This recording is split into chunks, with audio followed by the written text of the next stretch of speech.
Alright, there's the car.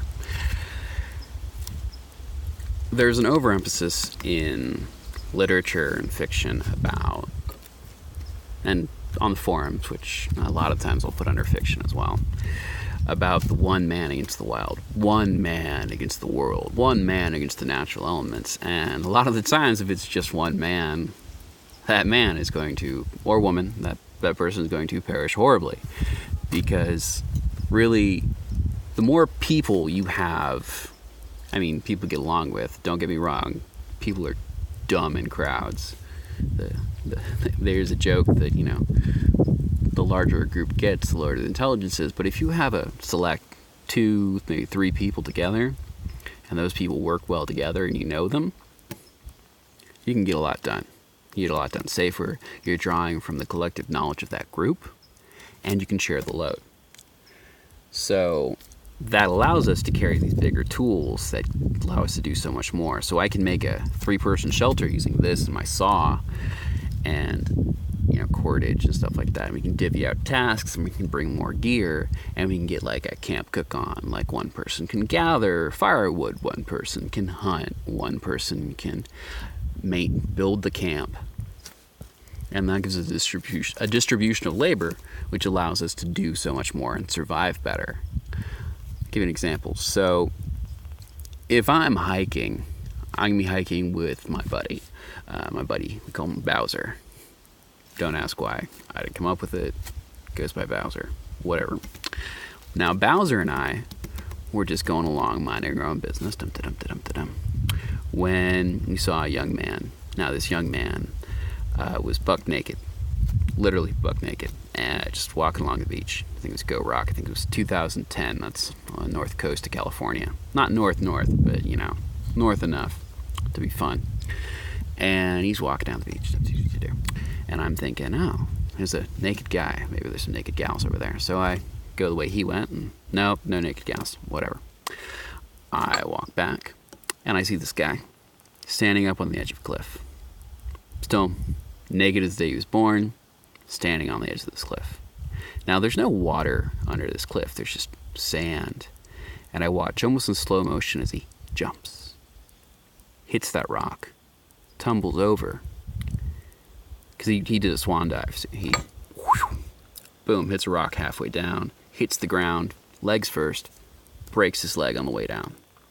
Broke his femur, completely broke his femur. So we re-rush over, and we see him, and it turns out this gentleman had done a plethora of drugs. Lots and lots of drugs. And decided he was God and he needed to be punished. So he threw himself off a cliff. Broke his femur. There's bleeding out of it because it's a compound fracture. It's an exposed fracture, so it's compound. Where his leg, he's got bleeding.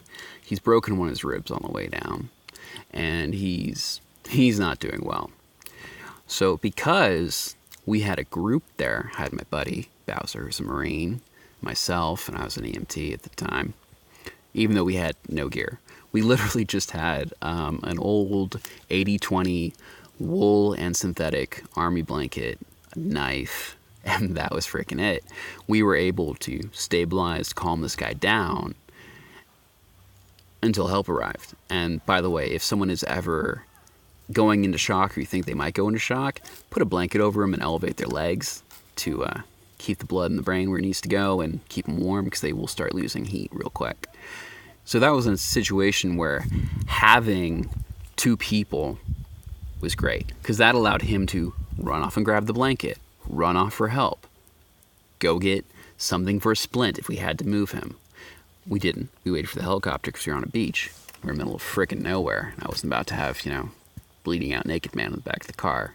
Also, if you ever splint a broken femur, you have to hold traction on it for the entire duration. I didn't have a traction splint on me because of the leg, the muscle when you break a femur.